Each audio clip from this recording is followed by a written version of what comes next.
What I found with permafrost was a way to rethink extinction as messier, a kind of more generative occurrence that doesn't necessarily have a beginning or an end, but is instead a kind of process of making and remaking and unmaking.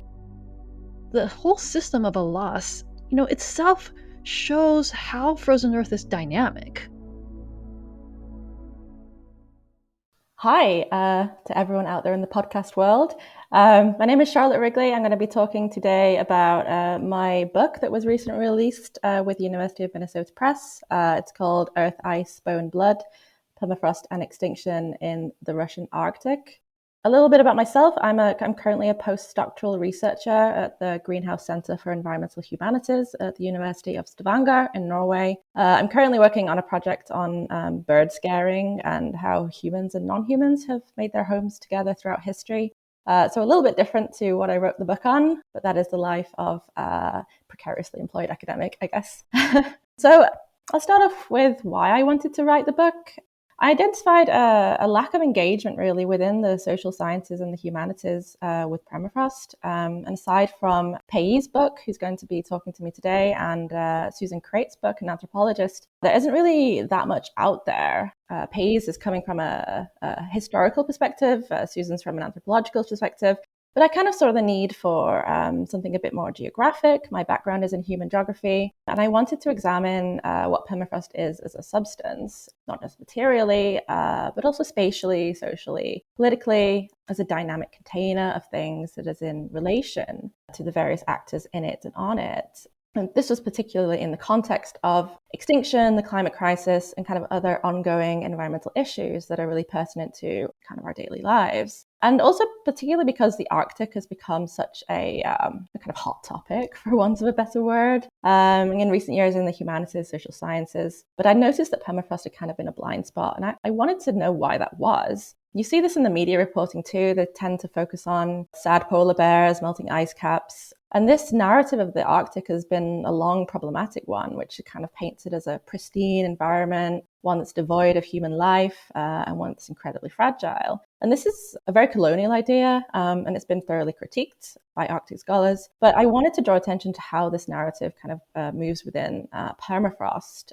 which can be seen kind of as a sort of a less flashy, more hidden element to Arctic landscapes, potentially even quite boring when you think of the kind of majestic iceberg. So I thought maybe that is why it's been left out of the conversation, and I wanted to start this conversation in relation to permafrost. I guess this would be a good time for me to introduce myself to the podcast audience out there. So my name is Pey-Yi Chu, and I'm an associate professor of history at Pomona College in Claremont, California. And as Charlotte mentioned, I'm a historian of the Russian Empire and the Soviet Union, and my research is focused on the history of science and environmental history. And my first book was called The Life of Permafrost, The History of Frozen Earth in Russian and Soviet Science, and it traced the history of permafrost as an idea and the history of permafrost science as a field to show how these things, both permafrost as a concept and permafrost science as a field, were profoundly shaped by the history of Russian colonization and Soviet industrialization of Eastern Siberia. And, as Charlotte mentioned, when I first began research on that book back in the mid-noughties, the mid-2000s, most of the people writing about permafrost were scientists. And so as a historian investigating the history of this idea, I didn't have many other humanists and social scientists to be in conversation with. And so it is therefore my special pleasure to be here today to talk to you, Charlotte, about your wonderful book, and to engage with all the ideas that you've put out there that I found so fascinating. So first, I just want to say congratulations. I really loved your voice in the book, and I was so amazed by all the different places that you traveled to, all the peoples that you encountered, and the experiences that you had. And I hope you'll get to share some of these in the course of our conversation today. So maybe we can just get right into it and invite you to dig into some of the arguments and stories that you tell in the book. I thought we could maybe start by asking you, how do you think people who don't live in regions with permafrost typically understand permafrost as a phenomenon? I mean, because as you mentioned, it can seem like a substance that's kind of boring. It's kind of, enigmatic. People hear about it in the press, but they may not have ever even encountered it in their lives if they don't live in regions with permafrost. So what kind of popular conceptions of permafrost do you think people have and that you wanted to challenge in your book? And, where do you think these popular conceptions come from? Yeah, thank you for the introduction, P. That's a great question. And firstly, I think until very recently, a lot of people didn't know that permafrost even existed. It is something that, as you say, it's quite enigmatic, and most people do not live on permafrost. And this is why I think perhaps we were both drawn to write about Russian permafrost, because that is kind of an anomaly there. There are lots of people who live on permafrost. And we'll get into why that is later, I imagine. But your kind of average person living in, say, California, where you live, maybe wouldn't even heard of permafrost until I guess it has in recent years begun to enter the reporting around the climate crisis, climate change. But I noticed that permafrost tends to be framed in quite apocalyptic overtones. There's a lot of phrases that are used in relation to permafrost, things like ticking time bomb, tipping points, runaway thaw. You've also got the things that are happening due to permafrost thawing, which of course, most crucially, is the release of greenhouse gases, but also things like zombie viruses waking up and finding all sorts of weird things down there. It's very kind of fear-mongering in a way, thinking kind of quite imaginatively about what is going to come out of the permafrost to terrify us all. So it's kind of framed in this idea that it's a looming mass somewhere up there at the top of the planet that could kind of explode at any point. And this is, I think, a kind of normal response to the terror of climate change. What is going to happen? We can't, know the unpredictability of these weather events that are occurring. But you also can't ignore the way that the media is sensationalizing this stuff. And I imagine you get quite irritated with some of the headlines that are kind of scaring people unnecessarily. You talk to most permafrost scientists and they will tell you, wait a minute, it's not going to be all just the permafrost thawing in one big go. It's kind of a much slower process than the media is kind of making out. But then again, you get these kind of headlines like the doorway to the underworld. It's a very much couched in often quite religious apocalyptic overtones. And again, I think the name isn't particularly helpful, as you talk about in your book. This idea of perma, of course, is problematic, but also the word frost can also conjure up other sorts of imagery. You kind of imagine this like white, pure ice when you think of frost, or at least I do. And this kind of feeds into those misconceptions around the Arctic that I mentioned, this kind of vast, empty expanse of ice. And permafrost is kind of not like that at all. Yeah, and I hope we're gonna get, I think, later into this critique that your book makes of the narrative of apocalypse. And what kind of function does that narrative serve? It sort of sets up the need for a savior, the need for some kind of fix that the book, I think, really compellingly critiques. But first, okay, so we've got the popular conception, perhaps, of permafrost. You mentioned ticking time bomb, a runaway thaw, zombie viruses. So you, of course, had the opportunity to spend time in places with permafrost and then to actually encounter it yourself, to talk to others for whom permafrost is part of their everyday lives, and specifically in northeastern Russia. So could you talk about how did your observations and experiences in regions with permafrost challenge both this big narrative that you kind of sketched out for us, the apocalyptic narrative, and also your understanding of permafrost? What did you learn and realize about permafrost from being there? A lot. I'm kind of I'm a big supporter of going to the regions you're going to talk about if you're a geographer. And I was really keen to go to, firstly, the Pleistocene Park, which is where I did my main case study in northeastern Sakha Republic, right on the coast of the Arctic, but also Yakutsk, which is the largest city, coldest city in the world, built on permafrost. And of course, I read a lot about permafrost before I went there. But I think the first thing that struck me was how materially heterogeneous it was. Because again, it's this assumption that permafrost is this just permanently frozen ground, but of course it isn't. There's the active layer that thaws seasonally, and because I did my main stint of fieldwork in the summer, this active layer was like jelly, essentially. There's a fun video of me and some permafrost scientists kind of bouncing up and down on the permafrost like a trampoline. It is just this like really weird substance that it is kind of impossible to imagine without actually being there. But also just kind of seeing the effects of thaw on the kind of infrastructure that is up there, the subsidence of the roads, buildings collapsing. But also there are a lot of permafrost tunnels, which are just kind of tunnels dug into the permafrost, either for research purposes or for keeping food and milk and stuff cold. And being in one of those tunnels is an absolutely just an experience you can't really imagine without being there. Just frozen air almost of being quite far underground into the permafrost. But again, but being able to watch it almost thaw in front of your eyes. I remember taking a visit to a permafrost bank called Duvanny Yar in the Sakha Republic, and just watching the mud just kind of melt away under the sun. It was kind of like very striking imagery.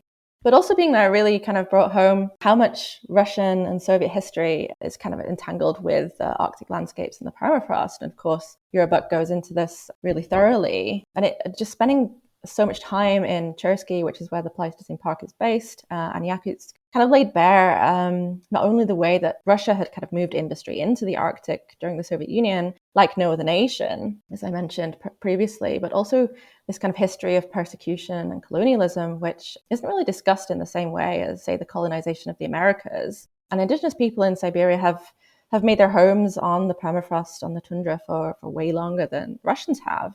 But the Cossack brutality, Soviet forced collectivization has really changed their relationship to the permafrost. And it became very apparent to me upon speaking to indigenous people up there and seeing indigenous villages say that they're dealing with both climate change, but also the legacy of colonialism that has taken place in the Russian Arctic. But it also very interesting to see these kind of failing Soviet towns. Russians were enticed up to the Arctic with the promise of jobs, cheap housing. But since the fall of the Soviet Union, all this money has kind of dried up. So you get a lot of out-migration, but also a lot of really awful poverty of people who can't afford to move. Prices are sky high of food and other stuff. So much of Chersky kind of betrays that legacy of the Soviet Union's collapse, which is often kind of reflected literally in the collapse of the buildings, the roads, the other forms of infrastructure. But what I find interesting is, especially since the outbreak of the Russian invasion of Ukraine, is that Putin is now kind of putting a lot more importance into the Arctic. He kind of sees it as a very important geopolitical strength, which is, again, is very interesting. It's interesting what you mentioned about, the history of colonization and colonialism and how that has changed local people's understandings and perceptions of permafrost. And I'd love to invite you to talk a little bit more about that. So how do local people think about permafrost and how do they interact with it? And do they also subscribe to or build this narrative of apocalypse and runaway thaw and zombie viruses, or does the way they talk about permafrost differ from what we get, we in temperate, climates and zones think about permafrost? Yeah, absolutely. And I would say that the first thing on people's minds when they think about the permafrost is how to kind of survive. And you are seeing just a lot of livelihoods of the people who live up there either being threatened or completely destroyed due to permafrost thaw. You have, for example, the Sakha people, who are the majority group who make up the Sakha Republic. They are traditionally agricultural people. They herd cows, horses, and they have relied for centuries on an ecosystem called alas, which is a kind of depression in the permafrost that fills with water, which will allow their cattle and their horses to drink. And these alas ecosystems are being vastly threatened by permafrost thaw. But what was incredibly interesting to me was a lot of people I spoke to didn't really equate permafrost thaw with the wider kind of climate crisis. And I think this is a lot to do with climate denialism that Russia kind of puts into the media, but potentially more that local people are kind of focused on, like I said, surviving. There was a fisherman that I met, Leonid. He had fished on the Kolyma River for all of his life, pretty much. And this was the first year that it had flooded. His fishing lake had flooded, and the lake had breached and gone into the river. And a lot of the fish had escaped into the river. And this was a product of climate change. This is because there was too much snow and therefore too much meltwater, and the flooding had occurred. And he had been told this, but he just couldn't kind of reconcile the two. I don't know if it was disbelief or it was just didn't want to believe that this was something that was going to continue to happen. But it was very striking to me that this kind of was quite a strong opinion that a lot of people were holding. But there's a lot of indigenous ideas that I engaged with regarding tundra and permafrost. I engaged with a Sakhan, a book called The Breath of the Permafrost. This is a Sakhan scholar who he almost chides the Sakhan people for kind of turning their backs on traditional ways of life. Because his understanding is that the permafrost is not so much a living thing, but something that does breathe and must be treated with respect for the breath to remain pleasant, I guess. You can experience a foul breath, which will bring bad luck, bad spirits to your home. And his thesis was that there needs to be a much more engagement with the land, with the landscape, that he believed that the Sakhans had lost. There's also ideas around mammoths, mammoth carcasses, but a belief in the mammoths being still alive, still active beneath the surface. There was also a permafrost law that was being put through the Sakhan government that was going to afford permafrost its own subjectivity, which was kind of in not alongside the Russian government, the main Russian government, but rather something that was the Sakhan government was discussing on its own.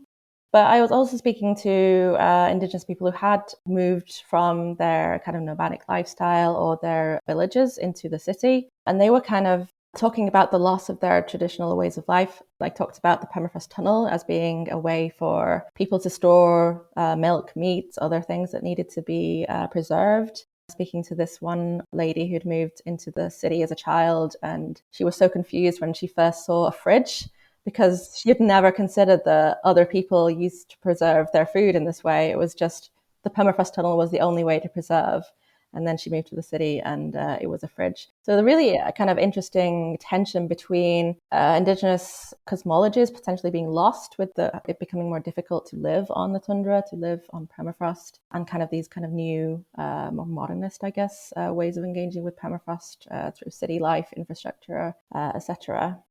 Yeah, I want to pick up on a kind of a few things you just brought up, just now, things like a loss, this idea of the breath of permafrost and, mammoths still being alive. Something I was wondering is, so a loss, we think about, you mentioned a loss ecosystems being threatened by permafrost thaw, but in a way, a loss itself sort of results from permafrost thaw. Like the way you get in a loss is when, Earth that's freezing frozen thaws, there's a depression, water accumulates, there's a lake, this lake eventually drains, and you have like grassland or kind of grassland surrounding a lake. And so it strikes me that the whole system of a loss, itself shows how frozen Earth is dynamic. That it's not just permanently frozen or eternally frozen if we're going by the kind of Russian name for it. Like the whole existence of a loss, it's a cycle, it's a cycle of thawing and draining. It kind of really emphasizes how, in a way, alive the land is, but not in this kind of apocalyptic monster alive, but just that it's constantly changing and evolving. And,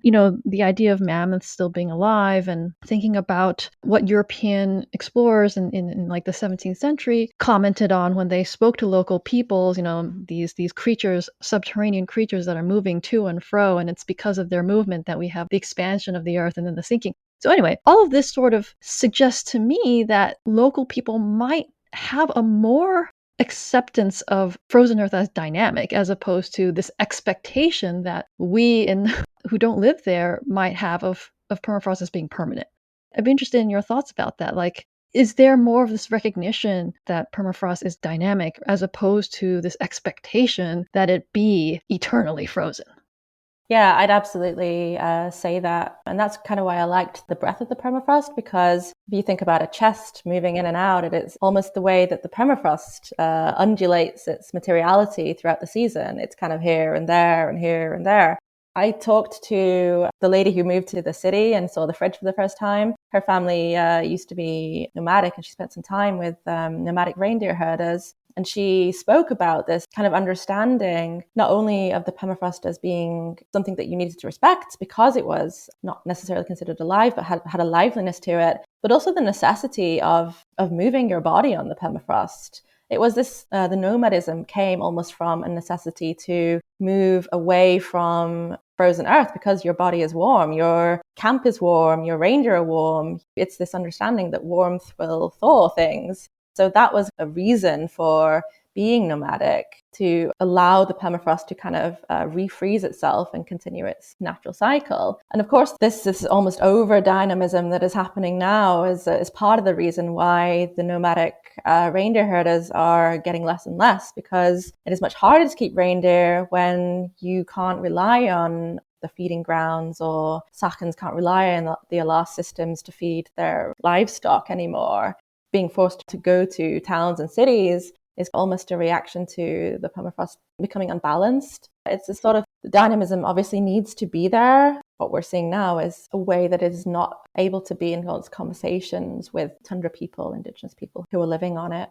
Yeah, it's almost like, cranking up the dial to some really high level, or an acceleration of thaw that sort of departs from this historic patterns. So maybe now would be a good time to talk about Pleistocene Park, which is such a big focus of your book. And, Pleistocene Park, this rewilding project in northeastern Russia, which is led by this father-son pair of scientists, Sergey and Nikita Zimov. Their goal, as you talk about in the book, is to stop permafrost from thawing by reintroducing large herbivores into the area, with the idea that these herbivores will kind of compact the vegetation and the soil. It will reduce their insulating quality and thereby allow the frozen earth to be exposed to greater cold. And along with stopping permafrost from thawing, there's this idea of restoring the grassland ecosystem that existed during the Pleistocene epoch, a time when permafrost was very extensive.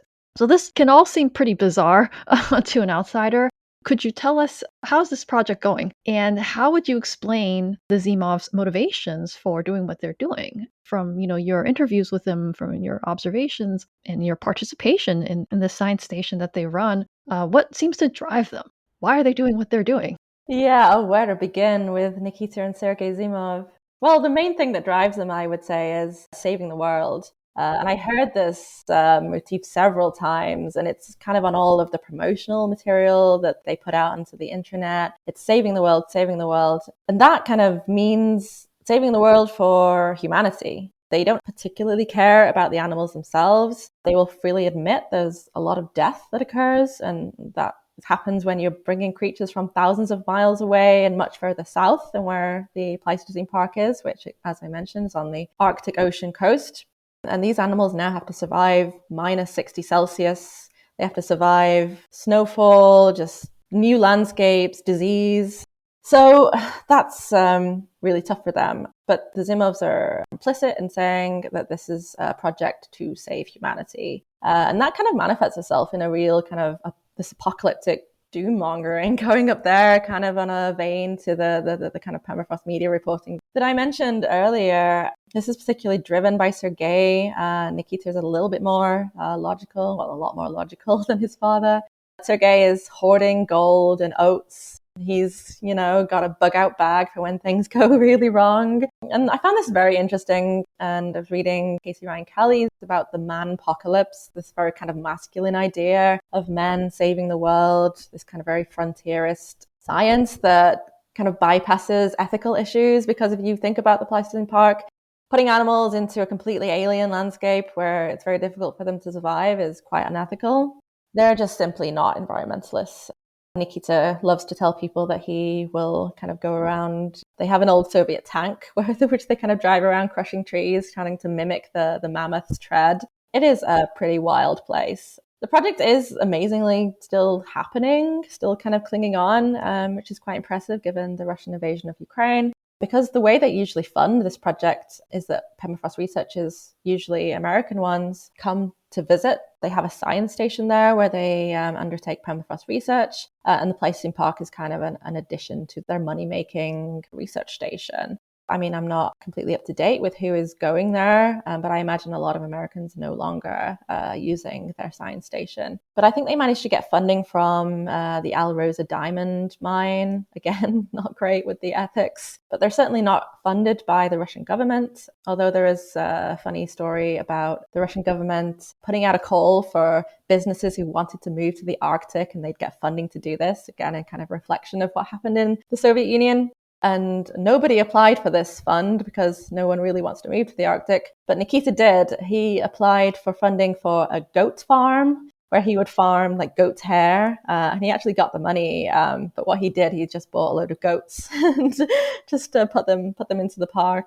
I think it's an incredible feat. They're just two people, essentially, them and their families. I think their aims overall to restore the permafrost, rewild the landscape, are on the whole quite laudable. But it is coming from a flawed positioning that imagines science could kind of get us out of this mess, and that there is only one way of approaching and defining the permafrost. And I'd love to hear your thoughts on this, Pey-Yi, because particularly in kind of relation to permafrost science, Soviet permafrost science, the Zimovs are very dismissive of the work being done at the Melnikov Permafrost Institute in Yakutsk, for example. They kind of see it as being stuck in time. But do you see any similarities between historic permafrost research in the Soviet Union and what they're doing? That's a great question. I mean, where I see it, the resonance is this idea of mastering nature and being like, we as humans have both the ability and the responsibility to control and recreate and bring back what has been destroyed wrongfully or something like that. I mean, I'm thinking about the Zimovs, and for the Soviets, it was more like we can harness nature's treasures to improve human well-being, and we can do it in a sustainable way, and we can do it better than the capitalists who are all just about exploiting nature and people. Well, we will conquer nature and exploit it wisely. And so to me, the similarity comes with that, and you talk about this in your book, a kind of hubris. And on the one hand, maybe one can empathize with that and be like, okay, I mean, there's this desire to make the world better in some way. But on the other hand, we can be critical of that because it inflates the ability of humans and it doesn't recognize all the things that are beyond human control. And then maybe, what got us into this predicament of anthropogenic climate change to begin with was this assumption that, we could control everything, and that maybe it's time for a different way of thinking about things, which, you talk about in your book as well. I mean, the way you critique the concept of the Anthropocene. So we've got post-Soviet Russian scientists trying to introduce musk ox and goats into northeastern Russia. And then we have in your book people like George Church at Harvard and Hwang Woo-Suk of Sooam Biotech in Korea working with DNA taken from mammoths preserved in permafrost to try to de-extinct the woolly mammoth. So the hope is either to clone a mammoth or create some kind of mammoth-elephant hybrid using mammoth DNA. And so this is the other, maybe even more sensational project that's connected to permafrost. Here too, could you talk about what do you think is motivating this kind of work? And what ethical questions do you think are at stake in this project of de-extinction? I think this was the kind of the thing that got me interested in doing this whole project, just learning about de-extinction. My mind was blown. And I started to kind of notice a pattern. There's a lot of people, mainly men, who wanted to be kind of pioneering scientists for personal glory. I talk about Hwang Woo-Suk in Korea, his kind of fall from grace that happened when he lied about cloning human embryos. He was disgraced by the scientific community, but then he kind of popped up again a few years later with this kind of pet cloning business, again, which is kind of mind-blowing. Barbara Streisand is a client. She's got 3 cloned dogs from this guy. But he also wanted to clone a mammoth, essentially. So he started going to Yakutsk. He started making connections with the university there, and they were finding a lot of mammoth carcasses due to the thawing permafrost, and they were bringing them back, doing experiments on them. And Hwang Woo-Suk has kind of been taking DNA from these mammoths to try and clone it. This is probably not going to work. The DNA, even as well preserved in permafrost as it can be, is probably still too degraded to be usable for cloning. So the more likely outcome is this hybridization strategy that George Church and others are kind of following, which is where you take elephant embryos and kind of plug the genome of a mammoth into that. You kind of create this kind of hybrid creature. And this has its kind of roots. There's a company called Colossal that has been funded by Silicon Valley. You only need to look at their Instagram page just to see how kind of slick the whole operation is. They've got amazing graphics. They do kind of Q&As, and there's a lot of internet outreach attempts to go viral, that sort of thing, which is, again, is fascinating. And apparently mammoths are coming from Colossal in 2028. That is the new date, so we'll see about that. Of course, de-extinction raises a lot of ethical issues because you are probably going to need to use living elephant wombs to gestate whatever hybrid mammoth you're wanting to create. Elephants gestate their young for 2 years, so this is an incredibly thorny ethical issue to kind of take away an elephant's potential to have her own babies. Possibly a lot of embryo infant deaths that are coming out of that because the science is still very, very experimental. And this is a kind of playing God argument that comes up a lot.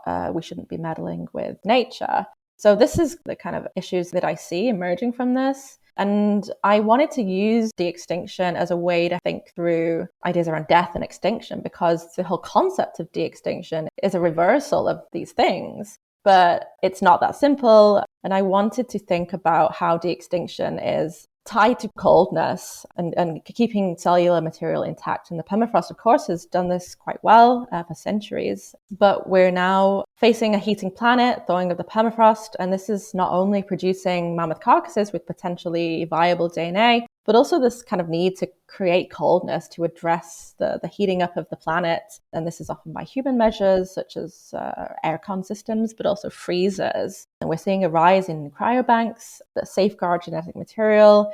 The Svalbard Global Seed Vault is a famous example, the San Diego Frozen Zoo, just ways to kind of keep cellular material on ice. And this is where essentially the premise of de-extinction comes from, that life can now be found in the cryobank. And I use the work of Joanna, Radin and Emma Kowal working on a concept of cryopolitics, which reworks the Foucault, make, live and let die, reworks it into not being allowed to die through the freezer. And it's this idea that life is no longer kind of found within the individual, but now within cellular material, and that freezer can therefore maintain life across generations. It raised a lot of really interesting questions for me. Can we say that life continues in the cryobank even if the owner of the cell, in this case, the mammoth, has been long dead? I find the word de-extinction to be a misnomer as well. What you're doing with the mammoth, if it is hybridization, it's essentially creating a new species that will look like a mammoth. That is not a de-extinction in the kind of way that you would, it's not a resurrection in the kind of way that we would normally think about it. It is a creation of something else. It's interesting you mentioned that projects of de-extinction was something that fascinated you. And of course, this concept of extinction and de-extinction are both really important in your book. I mean, the subtitle of the book is Permafrost and Extinction in the Russian Arctic. And so, part of what your book is doing is you're trying to challenge this conventional understanding of extinction as something that's definite, conclusive, final, it's unidirectional. It's instantaneous, something that almost happens like suddenly. And to challenge this idea of extinction, you use this concept of discontinuity, right, which is inspired by the nature of permafrost itself, which you've been talking about as heterogeneous and very variable and not just kind of solid and stable, but very, discontinuous. So on the one hand, that's kind of what your book is doing, is kind of challenging the notion of extinction with this idea of discontinuity. But then, we're also taking this very critical stance on de-extinction, right? Which would seem to fit exactly this, right? To say that, look, extinction is not final. We can play around with the boundary between life and non-life. We can capitalize on this like non-definitive, non-conclusive, non-final, non-linear aspect of extinction to, bring back or create new mammoth-like beings. So how do we understand, this kind of tension in the book?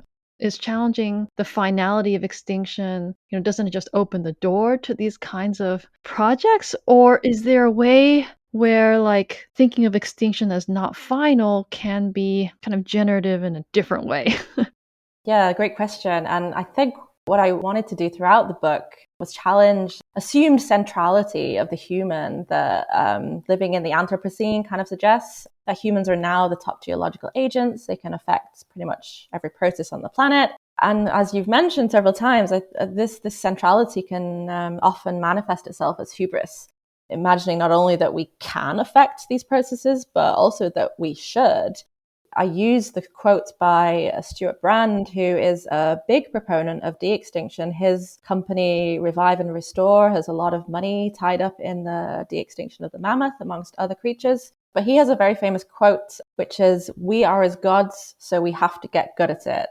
So it's this idea that humans have now become gods, and instead of retreating and perhaps having a lighter touch on the planet or reimagining ways we can do things better, it is to kind of double down on that mastery to control the planet for the benefit of, I imagine Stewart Brand wants it to be for the benefit of everyone, but in reality, it's very unlikely that this will be the case. And this is kind of how I see de-extinction. It's a way to extend or to cement control over extinction. And this is through the lens of capitalism, colonialism, mastery, that are the kind of reasons that we're in this mess in the first place.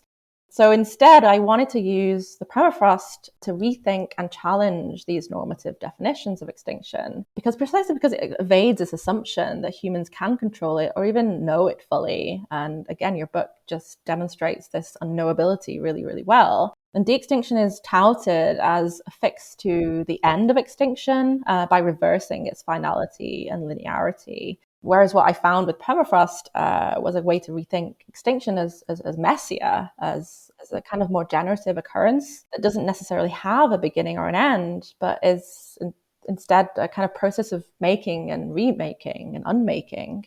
And I have a quote from my book that I can read out that kind of articulates this. So my aim has not been to offer some universal definition of permafrost extinction. Indeed, permafrost is often not even called permafrost at all, but rather to point to the blurring of boundaries between life and non-life and to what emerges or retreats within such fuzzy spaces.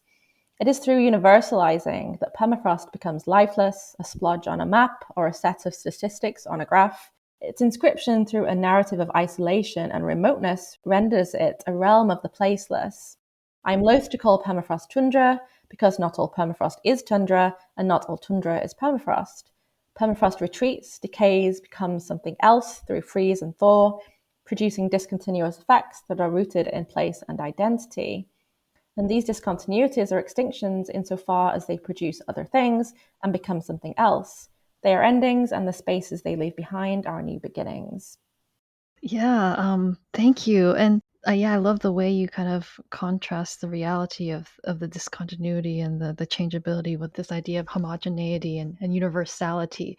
So this kind of gets to my next question. And so, you mentioned how my work looks at the unknowability of permafrost. I mean, part of what I was trying to do was not just the unknowability, but the indeterminacy of permafrost. That is like there isn't just one way of knowing frozen Earth. And I mean, and permafrost is not the only name for the phenomenon that we've seen in history, and that other names tapped into other essences of frozen Earth that maybe we need to bring back. And so this is kind of leads to my next question. So the question is about the term permafrost itself and how, what I showed in my book was that there were these colonial, developmentalist, militarist origins to the very word of permafrost and the very definition of permafrost as, ground with a negative temperature for 2 or more years. Like that was a very particular definition coming from a very particular expression and word that was continually challenged by other scientists who wanted to embrace exactly what you say, a more dynamic, a more heterogeneous and discontinuous view of permafrost. And so I guess my question is, does the very word permafrost kind of militate against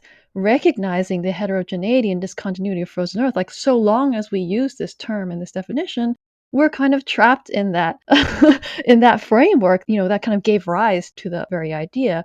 Is it time to bring back or tap into or seek out other ways of calling this phenomenon? And it was Boden ice and ice Boden in 19th century German in the cryolitha zone, according to other Soviet scientists. And as long as we use this permafrost, are we kind of trapped in this very settler colonial framework? Do we need other names and terms for it, or is it just here to stay? Yeah, I thought long and hard about this question because I don't really know. And I think your book does an amazing job of deconstructing both the history and the name of permafrost in the Soviet Union. Вечная мерзлота is what it is now officially called there in Russian, but also how the science and the translation of the word moved into the West and was kind of broken down in really interesting ways. Yeah, you revealed the fraught debate over how to think about permafrost longevity and its permanence, and how these conversations were happening in the Soviet Union, but were overridden for various reasons. But whether we need to talk about renaming, I am not sure, because I kind of feel that this discussion can go alongside the discussion that is happening about the naming of the Anthropocene. I think we both agree that it is a bad name, that it kind of homogenizes the human experience and human responsibility for environmental destruction. But it is kind of the name that is stuck, and whether we end up with it being an official geological epoch or not, the name has sparked conversation. It has sparked a lot of debate. It sparked a lot of scholarship around what it means to be human at a time of such ecological destruction. And I think that maybe permafrost naming can spark similar sorts of conversations, ours being one of them, around this temporality, environmental destruction, the climate crisis. And I must have seen 100 variations of the headline, "Permafrost is not so permanent after all." And, I always kind of groan. Because It has never been permanent. but they kind of do at least challenge the notion of permafrost that is implicit in the name, and maybe a conversation can grow from that. But yeah, I mean, what do you think? Should we change the name? I'd love to know. I mean, I don't know. If I had a magic button that I could push and we just change the name, I might consider. I don't know. I mean, I really appreciate what you said. If it sparks conversation, debate, if we can at least recognize the coloniality of the term and start there, and then see what happens when we kind of challenge and push back against it. Yeah, maybe that's somewhere to start. Because there isn't any point denying that history either. I mean, that history of colonization and Soviet developmentalism and militarism in the Arctic. I mean, in a way, yeah, this term can serve as a reminder of all this historical phenomenon that we need to really kind of address at the root, I guess, instead of just changing the name, and maybe at least recognizing the coloniality of the name is a first step. So building on this Anthropocene question, and we started off this conversation talking about the apocalyptic narrative surrounding permafrost. Your book has critiqued it, and we've talked about critiques of that apocalyptic framing in this conversation. What would you say to those who say, we need the discourse of apocalypse in order to mobilize people to take action on global warming? That if we criticize this apocalyptic narrative, we're kind of just opening the door for people to accept the status quo, that we need to shake people out of their complacency, and that apocalypse can maybe do that. What would you say to that? And then kind of more broadly, how can we take this concept of discontinuity that you so, beautifully fleshed out in the book, and how to make it kind of apply to some kind of action or something concrete when it comes to strategies for responding to global warming? I mean, I've read a lot of scholarship from the people who are arguing that apocalypse is kind of necessary to, as you say, shake people out of complacency. I don't see any much real evidence of that happening. Ideas around apocalypse and human extinction are not new. They've been happening for centuries. There are ways that humans have throughout history imagined periods of instability and change, often tangled up with kind of religious narratives. But yeah, I don't see a huge amount of evidence that it creates meaningful action, especially when it's kind of framed in this global apocalyptic way, because I think it just makes people feel paralyzed. What can I as one person do when such huge events are happening beyond my control? It kind of more likely will produce a sort of doubling down in the way that kind of Stewart Brand advocates for, which I've already said is a very kind of colonial capitalist mindset of mastery, that the problems of the climate crisis are addressed through techno fixes such as geoengineering, sending mirrors into space to reflect the sun's radiation, and all of this stuff that seems quite terrifying to me. I really wanted to get this across in the book, that this kind of notion of apocalypse and extinction as global events is actually kind of quite problematic, because, and I draw on the work of Indigenous scholars that demonstrate how the apocalypse has already happened for millions of colonized people, and it's an ongoing process in the area that I was doing my research in the Sakha Republic. And I kind of wanted to read a short passage that kind of demonstrates that. So introducing discontinuity into Anthropocene discourse recognizes that apocalypses can be small, apocalypses can be multiple, apocalypses can be historic or ongoing, apocalypses are political and are contextualized by power. While the popular outreach from the likes of the Pleistocene Park and scientific media outlets acts as an attempt to connect people to a substance they have likely never come across, such a broad spotlight comes at the expense of more specific material entanglements. Emphasizing a singular earthly experience suggests a singular and shallow globe and a singular anthropos with the ability to control its destiny and save the world, in the words of the Pleistocene Park. So I kind of wanted to really emphasize what discontinuity can do, is kind of point to these more localized and heterogeneous instances of apocalypses and extinctions that are quite often beyond the human as well. We just need these different forms of knowledge making and action that don't necessarily correspond to the assumption of scientific truth, the scientific definition of permafrost, this notion of a global techno fix. And I don't have any kind of specific political strategies other than we just need to listen to the humans and the non-humans that are living with permafrost. I just want to kind of read another passage that illustrates this. There must be a way out of this destructive cycle, a way that allows for the differences that characterize the multiple planetary scales, temporalities, and ontologies that make up permafrost worlds and beyond. I would argue that for the cycle to be broken, the continuous thread of life must be destroyed. While this may seem like a radical concept, it can be unpacked in such a way that discontinuity is allowed to enter any fraught discussion around survival in the Anthropocene. I'm not advocating for the extinction of the human species, nor am I promoting discontinuity as a panacea for the violence meted out by the world of the powerful. Rather, discontinuity is open to surprise.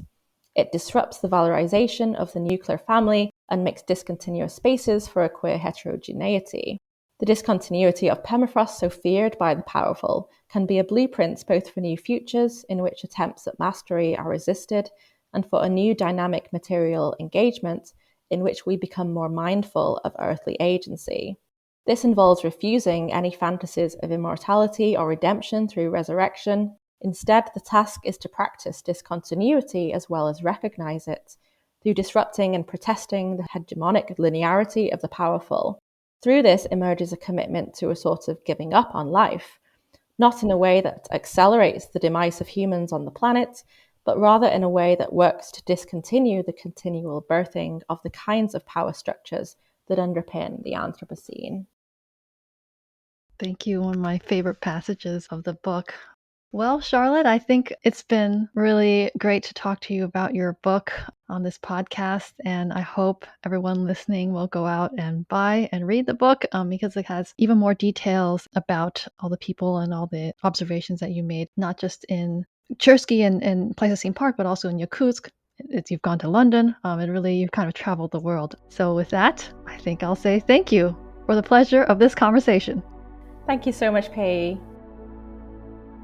This has been a University of Minnesota Press production.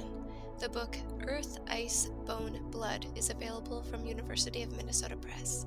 Thank you for listening.